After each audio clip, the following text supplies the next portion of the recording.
You're listening to the Embrace Family Recovery Podcast, a place for real conversations with people who love someone with the disease of addiction. Now here is your host, Margaret Swift Thompson.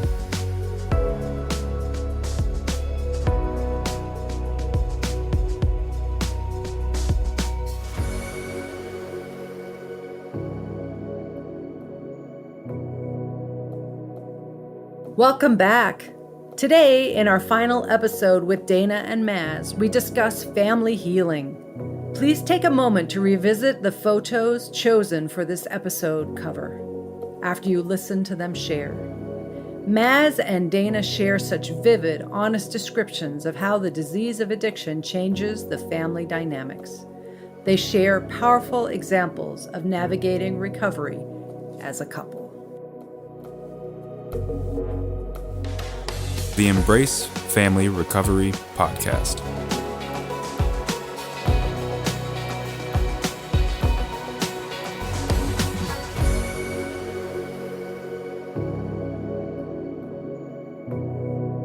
We could probably talk for ages without difficulty because I'm fascinated by your story, and I'm fascinated by the openness with which you both approach sharing your story. I love that because often you'll hear one side or the other, but it's rare to hear both be open about their story. You posted recently an image of, I think, Dayna, you were in the middle, right? I was. Yeah. Why don't you describe it? So it was our son's 19th birthday, January of 2015. And so 2 years before Mazz got sober. Yeah. So he's standing and I'm next to him. And then our son Quinn is on the other side of me. And Mazz is looking straight at the camera, kind of in a weird superhero pose. And he looks physically terrible because that happens to... Fluffy for sure. Yeah. I mean, I used to tell him he looked like a waterbed because there was just fluid under him. Mm-hmm. So he looks like that. I am looking solely at Quinn. I have my arms through Mazz and my hand around Quinn's shoulder, who's quite a bit taller than I am. And I am looking up adoringly at Quinn, and Quinn is looking up to the sky like, oh my gosh.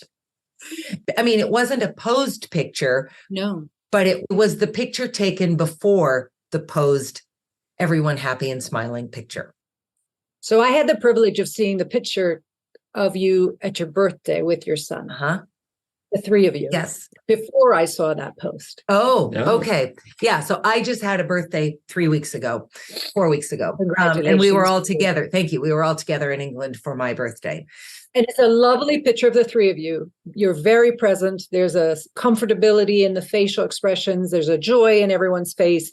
A lovely picture. And I remember looking at it and thinking, wow, what an amazing celebration, honoring your birthday and having the people you love around you. Yeah. Fast forward, then I see this picture of the three of you prior to Mazz, you getting sober. Yeah. Do you remember what your caption was underneath it? It's long. Do you have it pulled up? I do not, but the snippet of it. Well, the snippet of it is in essence that it's no surprise that Mazz became an alcoholic because this picture better represents the three of us pre his sobriety than any other picture taken of us in all the years that we were together. And it is because Mazz is allowed to be in this picture, but he's clearly removed from the two of us. I am looking at Quinn with an almost hysterical adoration, and Quinn is almost overwhelmed at the intensity of my presence of him. And how in the world could anybody live up to that? Our household was Quinn and me and Mazz. Always. I designed it that way unconsciously. But the more that Mazz drank, the more I went with Quinn, and the more I went with Quinn, the more Mazz drank. And we have often wondered what came first. I don't know. It doesn't matter. It doesn't matter. But the principal point of this marriage therapist was our first meeting. He said to us, he drew a 3-legged stool and he said, there are 3 legs to many relationships. You, your spouse, and gambling, drinking, sex, golfing, shopping, whatever it is. Mhm. And when your 3rd leg becomes the most important leg, you're in trouble. So Mazz, what's the 3rd leg of your stool? And I looked over at him. We were sitting just like this. And he said, alcohol.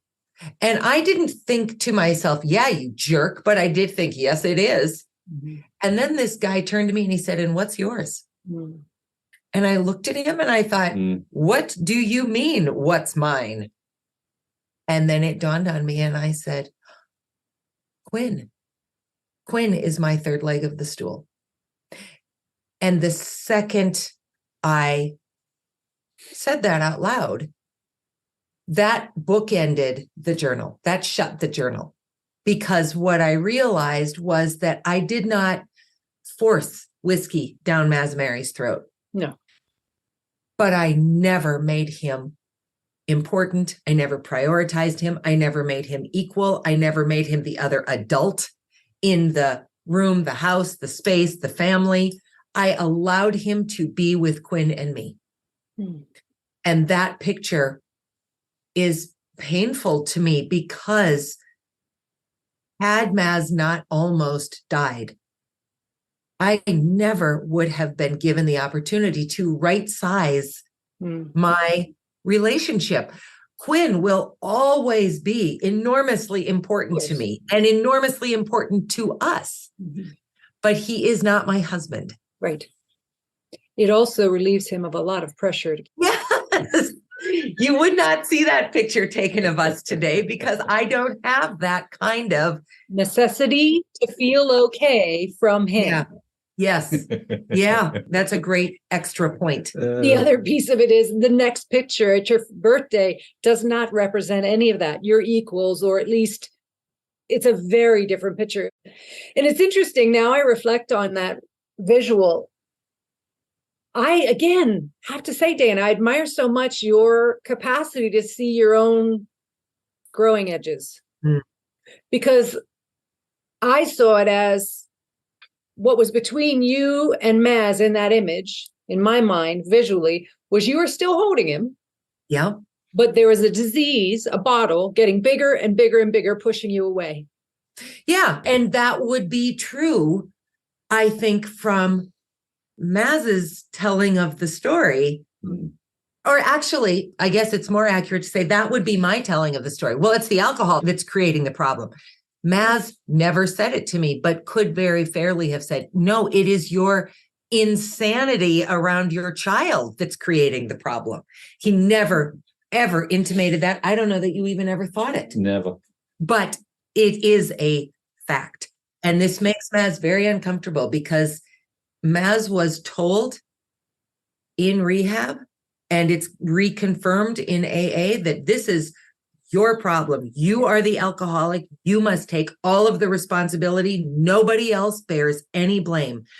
And I do not believe that, nor do I ascribe to it. I carry plenty of blame, and there are a number of other people I would be happy to point out and won't, who also get to carry a piece of how this happened. Well, I stick to that because because you're a kind human being. What goes on in AA is supposed to stay there. But here's some bottom lines to it. I've met bitter people, and they're going to be bitter, angry, sober alcoholics because they still blaming other people. I think, no, why put blame on it? It's a disease.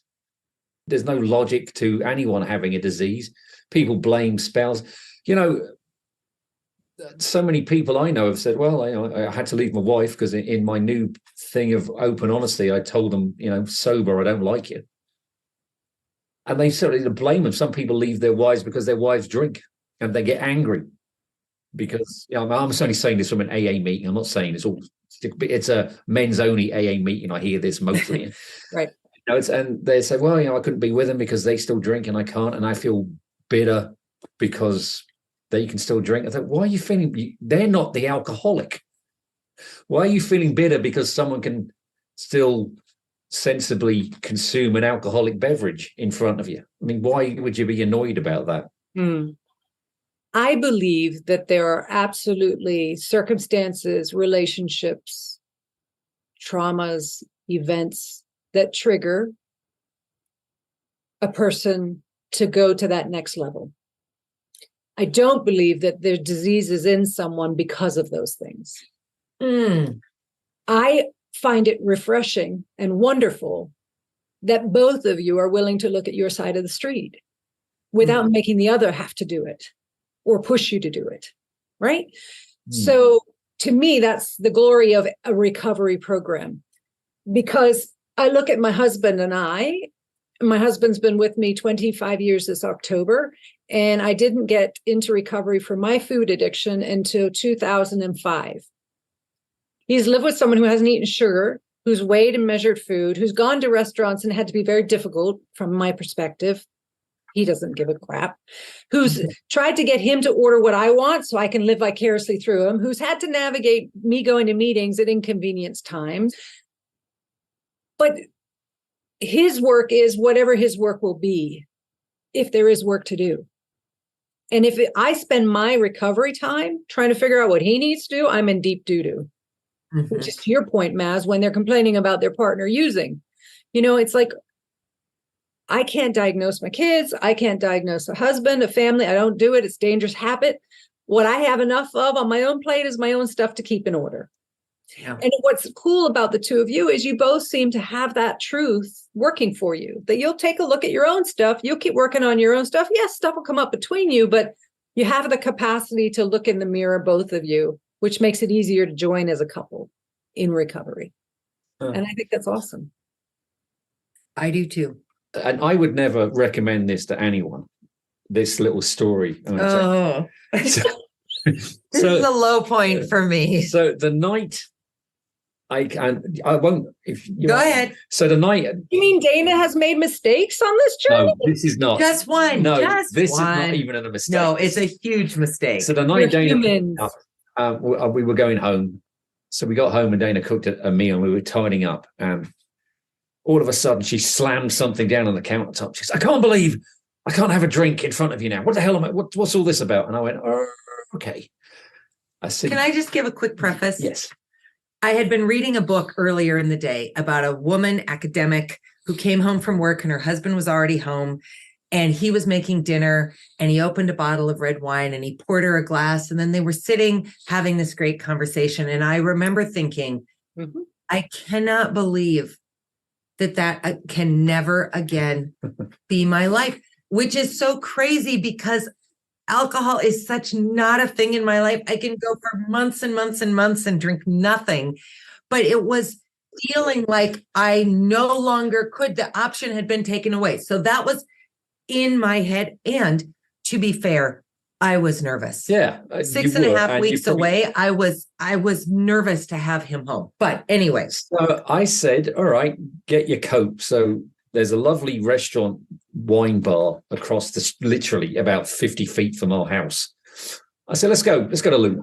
And she goes, what are you talking about? I said, well, here's the thing. Like, I'm going to go with you. I'm going to have a lemonade. You're going to have an alcoholic beverage. And we're going to see right now how this is going to play out. And if it all turns to crap, my bed, they probably haven't given to anyone else. So I could go back if it. So I wouldn't recommend that to anyone, but we went across there. I had a lemonade. Dayna had a glass of wine, and it was fine after that. I thought, you know what? I can do this. I can go out and have a meal with Dayna. She can have a glass of wine if she wants, or not. And I can be around people drinking, and I think I'm going to be fine. And I found out that night that that's probably going to work for me, and it has. I wouldn't recommend anyone do that the night you get out of rehab, but that's what we did, and it worked. The other piece of that is, I would say, I hope, maybe I'm wrong, that if you were having a night where you couldn't do it, you also know you could say that too. Yeah. Absolutely. Yeah. Because there are nights, I don't know if you've had the Mazz, but there are nights where I am just not up for being around a bunch of people eating my drug of choice. I have found out one thing that's interesting for me is I can go to a bar. You know, I wasn't a real big beer drinker, but I actually can drink non-alcoholic beer, and I can go to a bar and we have some at home. Well, you can go out for Christmas. We were in England and, you know, I was very happily drinking my non-alcoholic Beck's. and my friends were getting tipsy. I had, lifelong friends, and I was looking around, and it was great. But I just thought, I've been in a similar situation where someone has been incredibly intoxicated, and I really get nervous around someone who's actually full-blown drunk around me. Not because I'm worried I'm going to just join him, Right. but I don't know what the hell to do. Stone cold sober with someone who's got that much drink in them. Well, Because when I was drinking, it didn't matter. I find it uncomfortable when they're that bad. Me too. And I would assume, again, correct me, because I'm not you and I'm not an alcoholic there by the grace of my higher power. But I would assume I'd be like, damn, is that what I look like? Is that how I acted? Maybe that is of it for you. That's an interesting point. There was an alcoholic we met waiting for my brother-in-law at a train station in England. It really... Yeah, he was a very stereotypical alcoholic. And those instances do really bother you because it is that moment of, wow, I was on the precipice of this, because your education can't save you. Your salary can't save you. Nothing can save you from this disease. You just continue to fall, or you don't. Or you engage in recovery and get well. Yeah. This podcast is made possible by listeners like you. Are you dreading the holidays? Or are you excited for the holidays? Are you just wondering how to navigate the holidays with the disease of addiction as a family member? I have a resource for you. For the second time, I will host 4 complimentary Embrace Family Recovery coaching groups. We will meet Wednesday, November 5th, December 6th and 20th, and January 3rd to learn, support, strategize, and build a community together so that this holiday season can be more peaceful. You will need to register to be a part of this complimentary 4-part coaching series. So please find the link in my show notes below. You're listening to the Embrace Family Recovery Podcast. Can you relate to what you're hearing? Never miss a show by hitting the subscribe button. Now back to the show. So I want to fast forward to what I think is one of the coolest things that I know about you, and I don't know a lot about you, but some of the things that you've started in recovery, one in particular that I think is the coolest thing, is this traveling with you to Europe sober. Like, that is daunting for some people, the idea of traveling at all and enjoying it and doing it sober. So tell people about your new adventures, because I just think it's groovy, cool, awesome. So Mazz came out of rehab in the middle of March, and he had a conference coming up that June in Hawaii that we had been planning to go to. We also had been planning to go to Ireland in March, and that obviously had to be put off. But as we got closer to June, he started to get edgy about talking about this trip. And I finally said to him, what is the matter? And he said, I am really nervous about flying that distance without drinking. Because when Mazz and I used to go to England or on long flights, he wouldn't just drink his drinks, he'd drink mine too. And it would be this whole thing. He'd be like, you don't want your wine, right? I'm going to have your wine. You don't care about your wine, right? Because I'm going to have your wine. And it was this whole long, like we were planning how much he was going to drink, and it was going to be his and mine. And so, okay. So he told me he was nervous about this. And I said to him, based on things he had been telling me he'd been learning in AA, I said, well, maybe we just need to come up with some plans. Like, what's plan A, B, C, D? What happens if you get on the plane and you panic? And okay, so we came up with all these plans, and the trip went really well. And then we were going back to England for the first time since he'd been sober that September. And he said to me again, I am really nervous about going back to England and pub culture. Like, I don't want to say to you, well, we can't go into any pubs, because that's really to deny the experience of England, but I'm nervous. And I said, okay, let's come up with our plans. So we had all these plans and backup plans. And we got there, and what's so incredible about England and Ireland specifically is that they both have really adopted a non-alcoholic culture inside their drinking culture. So there's multiple kinds of non-alcoholic beer. There's multiple kinds of cocktails that are mocktails. And like, I've not had anybody look at us twice about ordering something that is not alcoholic in a pub in England or Ireland. Nice. Okay, so when we were there this Christmas, I said to him, maybe this is the thing. People already know us because of Daily Dose. I mean, you say you don't know that much about us. That's hardly true, Margaret, because everybody knows everything about us pretty much. You are kind of open books, but yes. Yeah. But I appreciated you pretending like we hadn't told you everything. But people know us. They know the journey we've been on. They know that I sometimes drink. They know that Mazz doesn't at all. They know that he's comfortable with non-alcoholic drinks. They know all these things. And that we have been really open and honest as we have explored all these different steps. We know a bunch of people who say, well, I don't drink anything NA because it's too close. It would be too easy for me to move from one to the other. Okay, great. But we have this whole documented journey. And if you've been to England or Ireland or the United Kingdom, you know that driving over there is really hard as an American. So like Mazz could do all the driving. Yeah. And we could go to pubs every day and you could be on a plane with us so that if you got panicky as the alcohol cart was coming towards you, here's a person who can say, hey, remember we worked through some plans. Let's work the plans. And in my own work, do this work around sort of recovering who you wanted to be at a previous time in life. And life has maybe just banged you up a little bit. And so you've forgotten it. It's called Rediscover Your Spark. Well, I'm in the process of adapting that to be Rediscover Your Sober Spark. And it can be done as an individual who's now in sobriety or as a couple, because the thing that we had to really do was figure out who are we now that this is not a piece of our lives. We had to rebuild that. And so you would do some of that work and we would stay in a house together and we would it's this whole opportunity to go to have a real experience that's safe because it is scary. I was afraid. I mean, what was I going to do if we got there and he went crazy and ordered a whiskey sour and then another and another? What was I going to do? Right. So it's not just the person in recovery, it's the couple, the family, the community.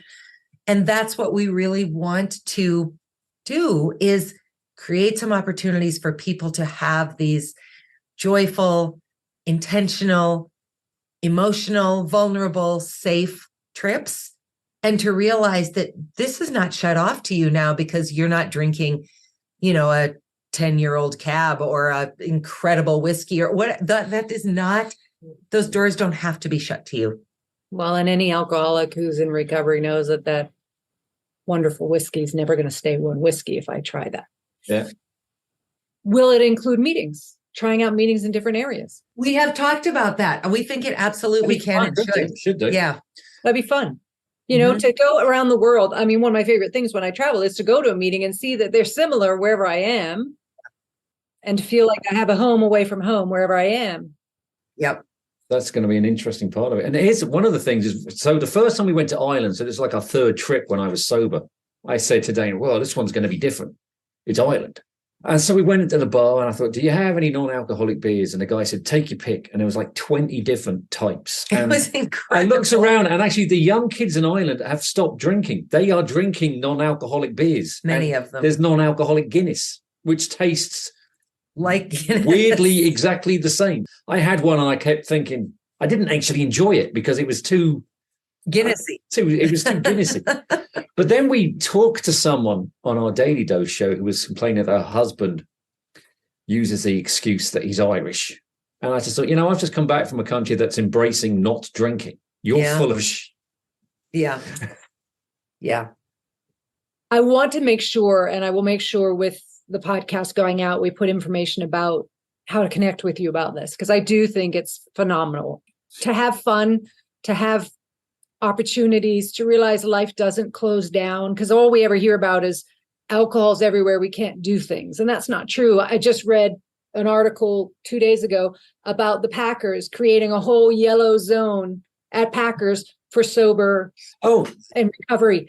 Yeah, they do that here. And they actually have a support table down in the open area for tailgaters where you can go and get a chip for one game at a time sober and like just hang out with people. And I think it's amazing. Yeah. NDSU, North Dakota State University, in their Fargo Dome, there's a section for tailgating at games for AA members. Yeah.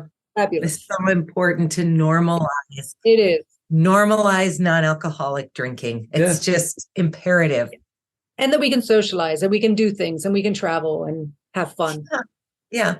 So I'm excited about that. Even during the World Cup, the Soccer World Cup, they're putting non-alcoholic beer ads in there. Yeah, it's amazing. And if you watch the only two things I watch on TV, the sports I watch on TV is the English Soccer League and the Grand Prix. And even in the Grand Prix, the advertising is all for non-alcoholic beer. Which makes sense for a car race. Yeah, but it used to be hard, they used to make hard liquor sexy. They don't do that anymore. Not as much. Not as much. Yeah, I hope to believe there's a tide of change coming. Well, there has to be. If COVID revealed anything, it's that people who were on the edge, many of them fell off the edge. I mean, Mazz and I talked a lot during COVID about what that would have been like. I mean, he would have drunk himself to death had he not already died because he drank at home. And that's where everybody was. So COVID, I think, revealed the true gravity of our addiction situation. And we just have to figure this out. We just have to. There's this treatment center in Fargo that has a coffee shop next to it. It's called Soul Solutions. And recovering addicts actually man the coffee shops. We were in there and this guy says, "Where are you from? You're not from here originally." I said, "Well, I'm from..." Laid out your story. Laid out my story. And I said, "Well, I'm 5 years sober." And the guy behind the bar asked me what I did. So when I told him I was a biology professor, and he goes, "Well, how long have you been doing that?" I said, "This is my 17th year." He goes, "How long have you been sober?" At the time, it was like 5.5 years. And Dayna pointed out to me, I saw an expression change in his face, but I never put the connection together. He said, "That guy's just in awe of the fact that you kept this job. Yeah. And now you're doing it better because you're sober." But there was a guy sitting down, he shook my hand and he gave me one of those, it was an Addicts Challenge coin. It was from Gambling Anonymous. He said, "I want you to have this. Explains my addiction." And on the flip side of it, it says, "Congratulations, no bet in 10 minutes. 10-minute coin. And I just thought, I get the month and the year, and this dude's got a 10-minute thing he gave to me saying, "Help you understand my addiction." I thought, my God. We have a lot of work to do and we have a lot of change happening. I just spoke with a gentleman named Harry Levant, who is, that is his passion. He's a recovering gambling addict and he's just passionate to make the change.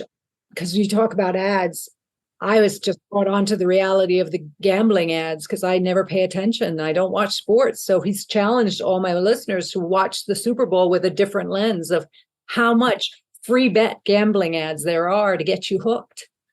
So yeah, it's out there. If we look at the big picture, we never make it, I don't think. But if we tackle it a day at a time and we face our demons and we offer service to those who have whatever they have, and you two really have done that. You've opened a venue for talking frankly. You've offered people a platform to share their story wherever they came from on this journey. And now moving it into traveling, sober excursions and having fun and finding that joy. Last thought you would want to share, if you haven't shared it, about your own journey that you would like to give out as a message to anyone who's pondering or struggling or considering. I'll go first so you can wrap it up. I believed when Mazz was drinking wrongly that I was the only woman whose husband was drinking to this extent, and that I could not tell anyone because nobody would understand. I would be judged. He would be judged. I could never reveal it to anyone because nobody would have any idea what I was talking about. And then we got honest and open about it. And the floodgates poured down on us with people saying, "Oh my gosh, me too. Thank you. Thank you. Thank you for telling this because me too." And I realized that the substance that is taking your person or taking you is terrible. But I think the isolation is worse. I think the fear of shame and judgment is so profound. So if you are listening to this program and you are living with it to whatever extent you are, I cannot say enough that you are not alone. You are not unique. And that is a really beautiful thing, to know that you are not the person who's living this terrible thing. You are in a community of extraordinary people who will help you if you simply are willing to get honest and ask for it. And we are part of that community. So if there is something we can do, if you want to start with us, start with us. Thank you, Dayna. Yeah, I got a similar message. So the first weekend I was in rehab, on a Saturday, they took you to the big men's only meeting in town. So this was a Saturday. That Thursday, I went into rehab. I went to my first AA meeting the next day, a Friday. I got my 24-hour chip then. It was the first time in front of people I said I am an alcoholic. The next day I went to this Lutheran church in town, AA meeting, 8 o'clock in the morning, all men's meeting. A couple of hundred men in this room. And that's when I knew I wasn't going to be facing this alone. And you're not. There are so many people around that can help you. You feel desperate. You do feel alone. It's easy to say don't, but I'm saying don't from someone who felt like that. And you're not alone. You can't be. There's got to be 100 different meetings in this town. You find the one you like. There are ones that are more religious than others. There's one specifically for transgendered people. Or I was actually looking at AA meetings and see how they're going now, which ones are opening up again since COVID. There's one now for people on the spectrum who were alcoholics. There is just so much help out there. So do not feel alone. Don't feel ashamed. Talk to someone. You know, I've only seen this happen twice, when someone would walk into an AA meeting and say, I need help. And I just think, God on you. You know, I came in the traditional way via a coma. And you've got the guts to just walk in and say, you know what, there's something wrong with me and I need some help. Yeah. The courage to do that is astounding. It is. And the courage to come back if relapse has taken place is and I've seen that too, and that's courage there too. And you'll be welcome back without judgment if that is your story. If relapse has happened, go back. If anyone can understand it, we can. And there's loads of these little phrases that you think, oh my God, what a load of... But until you live them, you don't really know what they actually mean. You know, like there's things like, you know, fall down 7 times, get up 8. You know, a line from the Shawshank Redemption has a new shiny meaning for me. Yeah, get busy living or get busy dying. That's absolutely right. That's it. Yeah.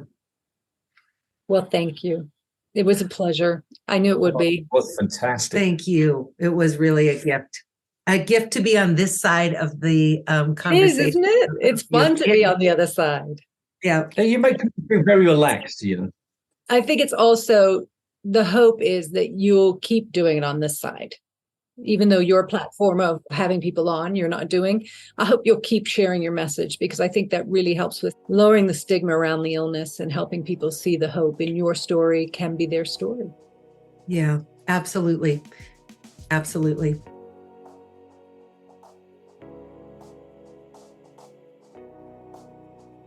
Mazz and Dayna, I thank you for being a couple who's living their recovery out loud and helping show us all that we can heal and learn to play in recovery.